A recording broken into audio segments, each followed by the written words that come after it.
बेशक मेरा परवरदिगार दुआ सुनने वाला है। ए परवरदिगार, मुझको ऐसी तौफीक इनायत कर कि नमाज पढ़ता रहूं और मेरी औलाद को भी ये तौफीक बख्श। ए परवरदिगार, मेरी दुआ कबूल फरमा। ए परवरदिगार, हिसाब किताब के दिन मेरी और मेरे माँ बाप की और मोमिनों की मगफिरत कीजिए। और मोमिनो, ये ना समझना कि ये जालिम जो काम कर रहे हैं अल्लाह उनसे बेखबर है।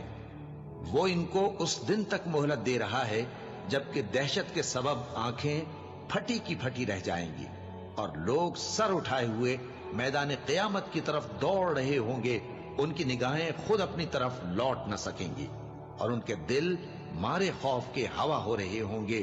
और लोगों को उस दिन से आगाह कर दो जब उन पर अजाब आ जाएगा। तब जालिम लोग कहेंगे कि ऐ हमारे परवरदिगार, हमें थोड़ी सी मोहलत अता कर ताकि हम तेरी दावत तौहीद कबूल करें